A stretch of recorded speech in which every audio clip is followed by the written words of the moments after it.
Hello and welcome to exam paper advance biology সিরিজের আজ 3 নম্বর lecture. এটাতে আমরা হিউম্যান ডাইজেস্টিভ সিস্টেম মানব পৌষ্টিকতন্ত্র পরিপাক ও শোষণকে আলোচনা করব।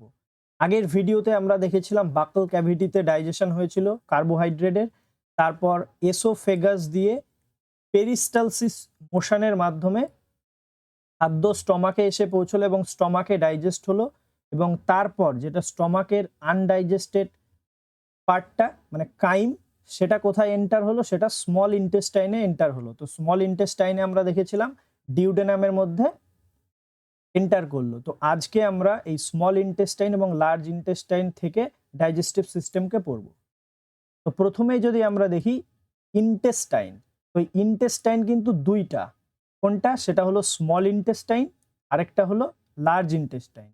তো স্মল ইন্টেস্টাইনের যদি আমরা পার্টগুলোকে দেখি তাহলে হলো ডিউডেনাম, জেজুনাম এবং ইলিয়াম।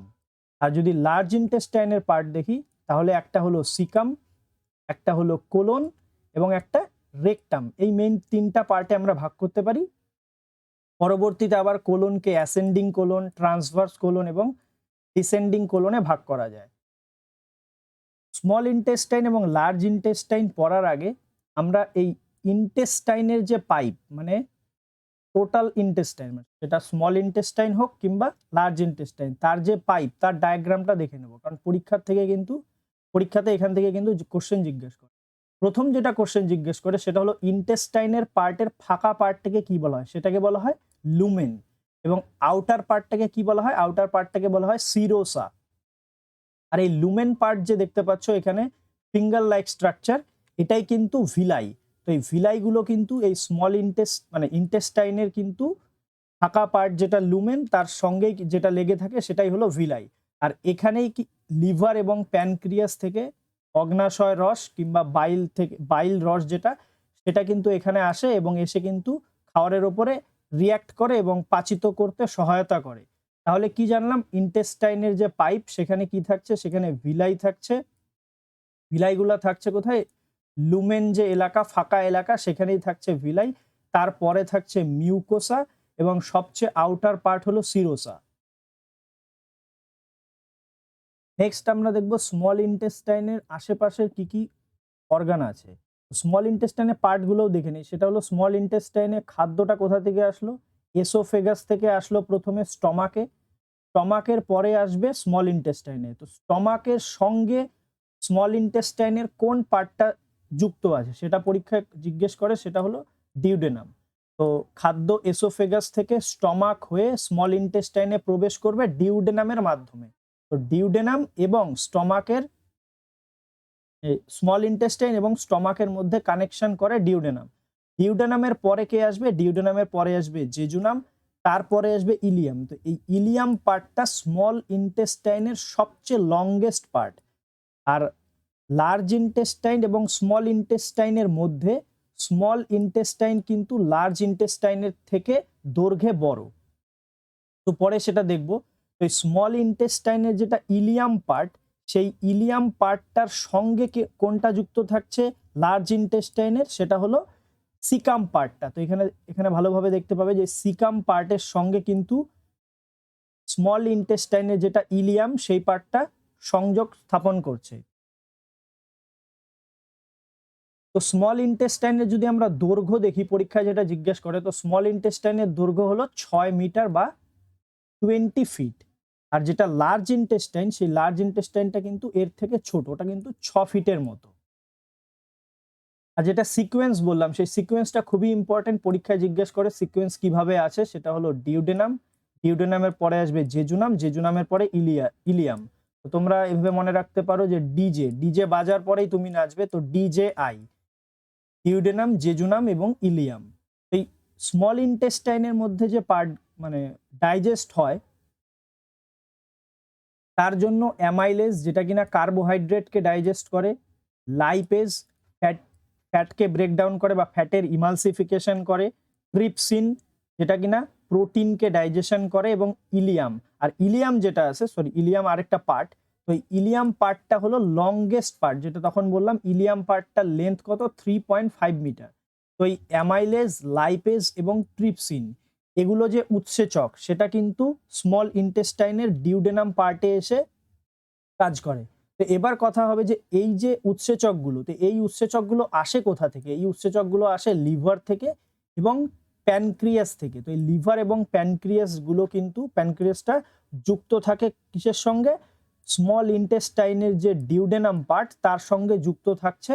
তো এখানে এই যে কমন বাইল ডাক্ট দেখতে পাচ্ছ, তো কমন বাইল ডাক্টের দ্বারা কিন্তু স্মল ইন্টেস্টাইনের ডিউডেনাম পার্টের সঙ্গে লিভার মানে যকৃৎ এবং প্যানক্রিয়াস মানে অগ্নাশয় এটা কিন্তু যুক্ত থাকে।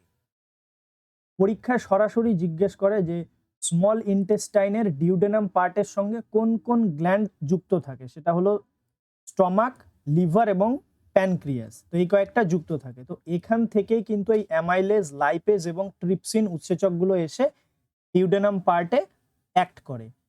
তো এই স্মল ইন্টেস্টাইনের যদি আরো একটা গুরুত্বপূর্ণ আমরা তথ্য দেখি, তো এখানে কিন্তু কার্ক রিং দেখতে পাওয়া যায়। আমরা যেমন পাকস্থলীতে কি পড়েছিলাম, রুগেই লাইক স্ট্রাকচার থাকে, তো এখানে কিন্তু কার্ক রিং দেখতে পাওয়া যায় স্মল ইন্টেস্টাইনে। এটাও পরীক্ষার ক্ষেত্রে ইম্পর্টেন্ট যে কার্ক রিং কোথায় দেখতে পাওয়া যায়। তো স্মল ইন্টেস্টাইনের যে আমরা বললাম লিভার থেকে উৎসেচক আসছে এবং প্যানক্রিয়াস থেকে উৎসেচক আসছে, তো এদের ফাংশনগুলো আগে আমরা দেখে নিব, তারপর আমরা লার্জ ইন্টেস্টাইনে প্রবেশ করব।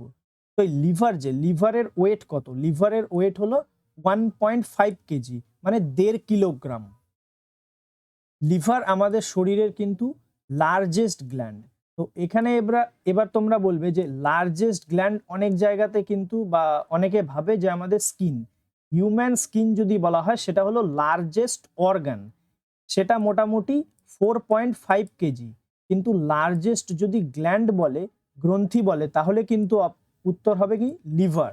লিভারের ওজন কত বললাম? 1.5 কেজি। আর লিভার কিন্তু মিক্সড গ্ল্যান্ড মানে এর এন্ডোক্রিন এবং এক্সোক্রিন নেচার আছে। আর লিভার সেটা কিন্তু হাইয়েস্ট রিজেনারেটিভ ক্যাপাসিটি আছে। রিজেনারেটিভ ক্যাপাসিটি বলতে কি, লিভারকে মনে করো কারোর যদি লিভারের কোনো অসুখ হলো, তো তারপরে যদি তার লিভারকে কিছুটা পার্ট কেটে বাদ দিয়ে দেওয়া হয়, সেটা কিন্তু আবার রিগেইন করে সে তার অরিজিনাল পজিশনে চলে আসবে। মানে রিজেনারেটিভ ক্যাপাসিটি সবচেয়ে হাই আমাদের শরীরে, সেটা হলো লিভার। এবং লিভারকে বলা হয় chemical factory of the body. কারণ কি? কারণ এখানে স্টোর থাকে ভিটামিন, স্টোর থাকে গ্লাইকোজেন, স্টোর থাকে এবং লিপিড স্টোর থাকে। তো এর জন্য কিন্তু আমরা একে কেমিক্যাল ফ্যাক্টরি দ্য বডি বলতে পারি। আর ভিটামিন বলতো মেইনলি ভিটামিন এ এবং ভিটামিন ডি কে স্টোর করে লিভার। লিভারের বেসিক ইউনিট কি? বিভিন্ন অর্গানের বেসিক ইউনিট জিজ্ঞেস করে, তো লিভারের বেসিক ইউনিট হলো হেপটিক সেল। এটা খুবই একটা গুরুত্বপূর্ণ। হেপটিক সেল হলো লিভারের বেসিক ইউনিট।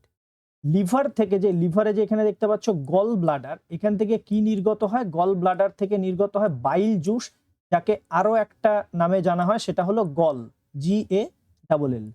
গল, গল বলতে কি বুঝি? Bile juice. বাইল জুসের কালার পরীক্ষায় খুবই ইম্পর্টেন্ট। বাইল জুসের কালার কি? বাইল জুসের কালার হলো গ্রিনিশ, ইয়োলিশ টু ব্রাউনিশ। তো এটা এইভাবে কেন বলছি যে greenish two yellowish two brownish? কারণ কি? কারণ এই যে গ্রিনিশ সেটা কি? সেটা হলো বিলিভার্ডিন। বিলিভার্ডিন পার্টটা, সেই বিলিভার্ডিন পার্টটা হলো গ্রিন। আর যেটা বিলিরুবিন, সেই বিলিরুবিন পার্টটা কি? বিলিরুবিন পার্টটা হলো ইয়োলিশ। তো যেটা বিলিভার্ডিন সেটা বললাম গ্রিন, আর যেটা বিলিরুবিন সেটা কি বললাম? ইয়োলো। আর ব্রাউনিশ কি? ব্রাউনিশ হলো বিলিভার্ডিন এবং বিলিরুবিন, এই দুটাকেই যোগ করলে ব্রাউনিশ পার্টটা পাওয়া যায়। তো বাইল জুসের কালার হলো এরকম যে greenish two yellowish two brownish. তো এই বাইল জুসের কাজ কি? বাইল জুসের কাজ হলো ব্রেকডাউন ফ্যাট, মানে ফ্যাটকে ব্রেকডাউন করতে সাহায্য করে, বা এটাকে আরেকটা ভাবে বলা হয় সেটা হলো emulsification of fat. Direct question জিজ্ঞেস করে যে ইমালসিফিকেশন অফ ফ্যাট, এতে কে সাহায্য করে? এটা কিন্তু বাইল জুস সাহায্য করে। আর বাইল জুস কোথায় স্টোর হয়? বাইল জুস স্টোর হয় গল ব্লাডারে। তো গল ব্লাডারে স্টোর হচ্ছে বাইল জুস, যেটা কিনা ফ্যাট ইমালসিফিকেশনে সহায়তা করছে। এবার সরি, তোমাদের বাড়িতে কেউ যদি বৃদ্ধ থাকে বা কারোর যদি কোনোদিনও গল ব্লাডারের অপারেশন হয়ে থাকে, তো গল ব্লাডারের অপারেশন যাদের হয়ে থাকে তাদের দেখবা ডাক্তার বলে যে তারা কিন্তু ফ্যাটি জিনিসপত্র যাতে না খায়। তো এর কারণ কি? এর কারণ তাদের যে গল ব্লাডার, এটা যদি কেটে বাদ দিয়ে দেওয়া হয়, তাহলে যে এই যে ফ্যাটের যেটা ইমালসিফিকেশন সেটা তো ধীরে ধীরে হবে বা সাহায্য করবে না, গল ব্লাডার থেকে বাইল জুসটা নির্গত হবে না। তো এর কারণে কিন্তু তাদেরকে ফ্যাট জাতীয় খাবার থেকে বা ফ্যাট জাতীয় খাবার খেতে না বলা হয়। আরো যদি ফাংশন দেখি লিভারের, তো লিভারের হলো বায়ো ট্রান্সফরমেশন যেটা করে সেটা হলো অ্যামোনিয়া, হিমোগ্লোবিন এবং ড্রাগ। ড্রাগ বলতে কি আমরা যেসব ওষুধপত্র খাই, তো আমরা আমাদের দেহে যদি সেটার পরিমাণ বেশি হয়ে যায় সেটাকে যে ইরাডিকেট করতে সাহায্য করে সেটা কিন্তু লিভার করে। এবং গ্লুকোজ, এই গ্লুকোজটা কিন্তু গ্লাইকোজেন হিসাবে সঞ্চিত থাকে লিভারের মধ্যে, আর সিনথেসাইজ করে অ্যালবুমিন, গ্রোথ ফ্যাক্টর এবং ইউরিয়ার। লিভারের আরো একটা ইম্পর্টেন্ট এখানে সেল পাওয়া যায়, সেটা হলো মাস্ট সেল। এই মাস্ট সেলটা নির্গত করে হেপারিন, মানে মাস্ট সেল হেপারিন নিঃসরণ করে, আর হিল পিগমেন্ট এর দ্বারা কিন্তু আমাদের মল মূত্রের যে কালার সেটাকে ঠিকঠাক রাখে। লিভার থেকে যেটা উৎপন্ন হয় বাইল জুস, তার দ্বারা বাইল পিগমেন্ট যেটা থাকে বললাম বিলিরুবিন, বিলিভার্ডিন, তো সেটা।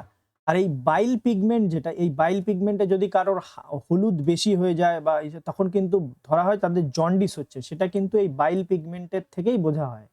আর যেটা বললাম যে ভিটামিনকে স্টোর করে, তো ভিটামিনের মধ্যে vitamin A, vitamin D store করে এবং গ্লাইকোজেনকে তো অবশ্যই স্টোর করে, গ্লুকোজকে গ্লাইকোজেন রূপে স্টোর করে। এই গ্লাইকোজেনকে পরে আবার গ্লুকাগন আসে, গ্লুকাগন এসে কিন্তু সে গ্লুকোজে পরিণত করে। এটা প্যানক্রিয়াটিকের ব্যাপার, সেখানে একটু পরে আসছি। তো এখানে রক্ত যেটা সার্কুলেটরি হয়, মানে ব্লাড সার্কুলেশন, তো ব্লাড সার্কুলেশন থেকে একটা পার্ট, কিন্তু এটা লিভারের ক্ষেত্রে খুবই ইম্পর্টেন্ট, এখানেই পড়ে নেওয়া। সেটা হলো liver connected with hepatic artery. তো এখানে দেখতে পাচ্ছ বিভিন্ন রকম artery, inferior vena cava, aorta, portal vein, hepatic artery. তো এটা কি? আমাদের শরীরে যে হার্ট আছে, সেই হার্ট কি করে? হার্ট হলো রক্তকে পাম্প করে, পাম্প করে দেহের বিভিন্ন জায়গায় পৌঁছায় এবং দেহের বিভিন্ন জায়গা থেকে কিন্তু পরে আবার রক্তটা হার্টে গিয়ে পৌঁছায়।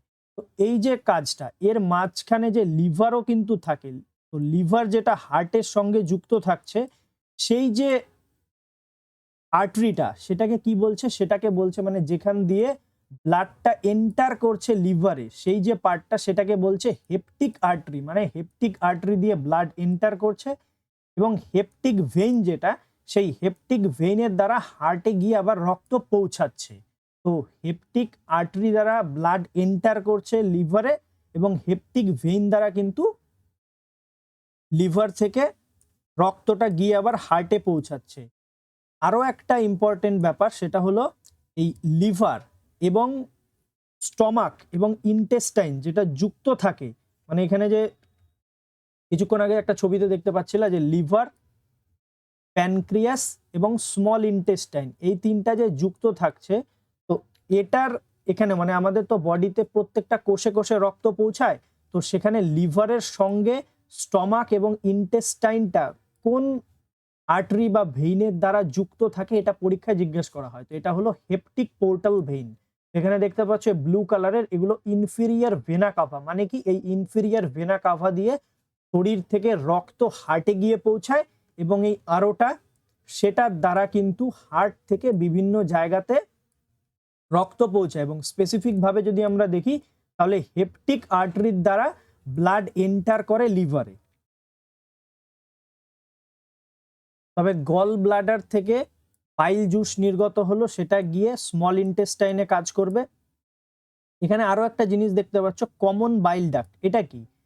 কমন বাইল ডাক্ট বলতে প্যানক্রিয়া এবং লিভার এই দুটো থেকে যে উৎসেচকটা নির্গত হয় সেটা কিন্তু কমন বাইল ডাক্টের দ্বারা, বাইল ডাক্টের মাধ্যমে কিন্তু পৌঁছায় স্মল ইন্টেস্টাইন।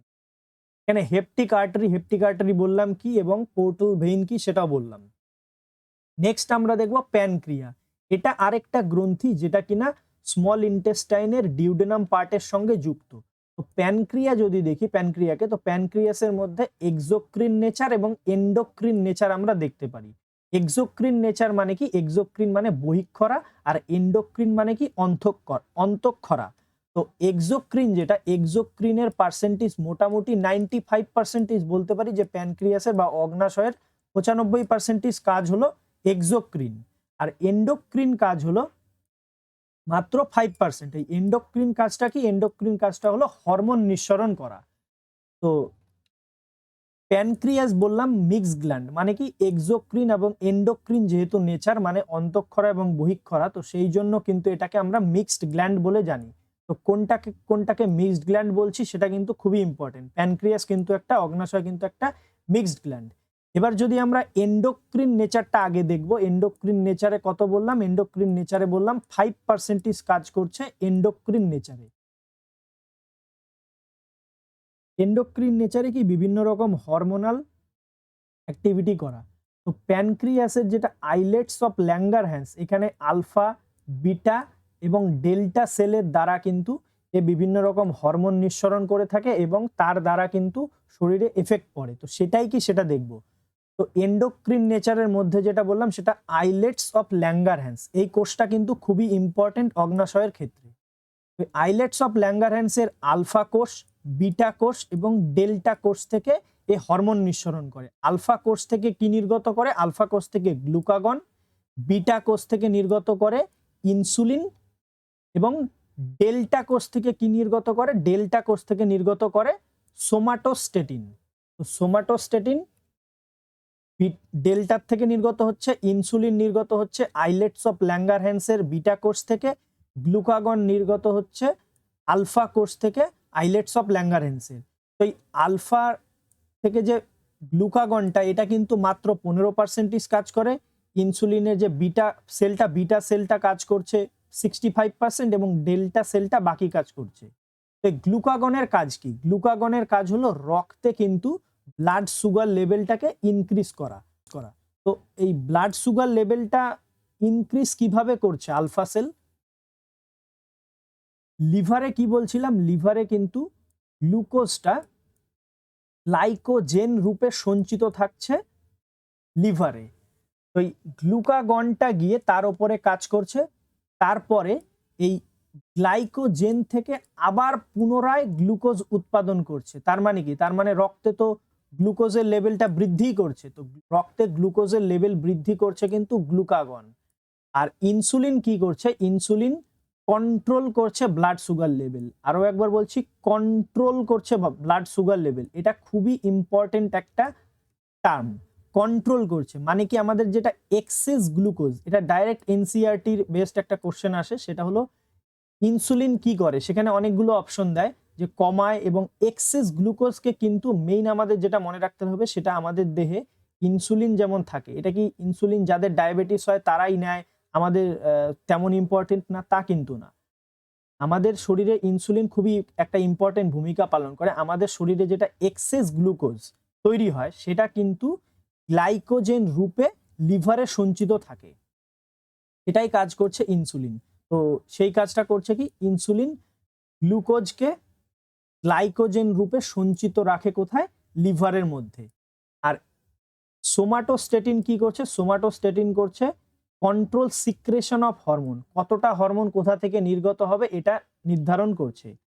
আর তাহলে বাকি কাজ কে করছে? 15% বললাম, 65% বললাম, 5% বললাম, বাকি 15% কাজ কে করছে? Pancreatic polypeptide cell. এটা কি করে? এটা যে অগ্নাশয়ের এন্ডোক্রিন নেচার এবং এক্সোক্রিন নেচার, এটাকে কন্ট্রোল করে কে?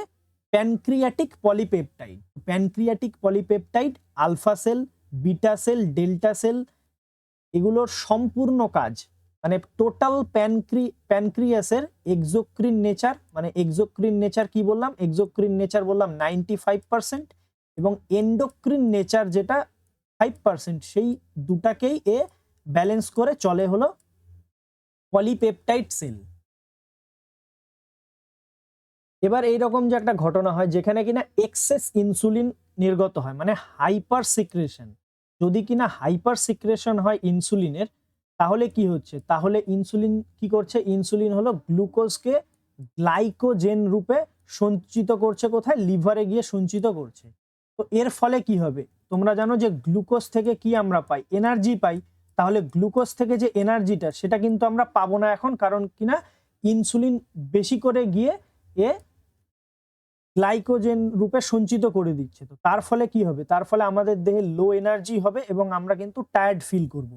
আর যদি হাইপো সিক্রেশন হয়, মানে কিনা কম হয় সিক্রেশন, কম সিক্রেশন হওয়ার ফলে আমাদের দেহে কিন্তু গ্লুকোজের পরিমাণ অনেক বেশি হয়ে যাবে। আর এক্সেস গ্লুকোজ হওয়ার কারণেই কিন্তু আমাদের ডায়াবেটিস হবে, যেটা তো কোলনে যে বললাম অ্যাবজর্পশন, তো কোলনে অ্যাবজর্পশন কিভাবে হয়? প্রথমেই বলেছিলাম যে টোটাল ইন্টেস্টাইনের যে পাইপটা, সেই ইন্টেস্টাইন পাইপের যে ডায়াগ্রাম, সেখানে কি বলেছিলাম যে ইন্টেস্টাইনের ভেতরে ফাঁকা পার্টটাকে কি বলছিলাম? লুমেন। আর এর সঙ্গেই কিন্তু ফিঙ্গার লাইক প্রজেকশন গুলো যে থাকছে সেগুলোকে কি বলছিলাম? ভিলাই। এটা পরীক্ষায় জিজ্ঞেস করে যে ইন্টেস্টাইনের ফিঙ্গার লাইক স্ট্রাকচারকে কি বলা হয়, সেটা কিন্তু ভিলাই। তো এই ভিলাই পার্টগুলো কিন্তু এখানেও থাকে এবং এর দ্বারা কিন্তু খাদ্যর যে নির্যাসটা সেটা কিন্তু শোষিত করা হয়। তো ডাইজেস্টিভ সিস্টেম আমাদের কমপ্লিট হলো। তো ডাইজেস্টিভ সিস্টেম থেকে তোমাদের জন্য কয়েকটি কোশ্চেন তোমরা কমেন্ট সেকশনে অ্যান্সার জানাবে। তো এই কোশ্চেনগুলো বলে দিচ্ছি আমি। ট্রিপসিন কোথা থেকে নির্গত হয়? এটা বাইলিঙ্গুয়াল কোশ্চেন। তো ট্রিপসিন কোথা থেকে নির্গত হচ্ছে? যকৃৎ, ডিউডেনাম, অগ্নাশয় নাকি পাকস্থলী? রেনিন কোথায় থাকে? রেনিনকে কোথায় দেখতে পাওয়া যায়? তো পাকস্থলীর রসে, পিত্ত রসে, অগ্নাশয় রসে নাকি আন্ত্রিক রসে? লাইসোজোম উৎসেচক কোথায় পাওয়া যায়? এটা একটা খুবই গুরুত্বপূর্ণ কোশ্চেন। এই কোশ্চেনটা করার আগে অনেক কিছু ভেবে কোশ্চেনটা অ্যান্সার করবে। লাইসোজোম উৎসেচক কোথায় থাকে? লালারসে, অশ্রুতে, অগ্নাশয় নাকি লালারস এবং অশ্রু দুটোতেই? নেক্সট কোশ্চেন এবং লাস্ট কোশ্চেন, মানুষ সেলুলোজ পাচিত করতে পারে না অথচ তৃণভোজী প্রাণী পাচিত করতে পারে, এর কারণ কি? তো এর কারণ যেটা হবে তোমরা কমেন্ট সেকশনে অ্যান্সার জানাবে। আশা করছি ভিডিওটা তোমাদের ভালো লেগেছে। যদি ভিডিওটা ভালো লাগে অবশ্যই লাইক করো, বন্ধুদের সঙ্গে শেয়ার করো এবং চ্যানেলে যদি নতুন হয়ে থাকো অবশ্যই আমাদের এক্সাম পেপার চ্যানেলটিকে সাবস্ক্রাইব করো। Thank you, that's all for today.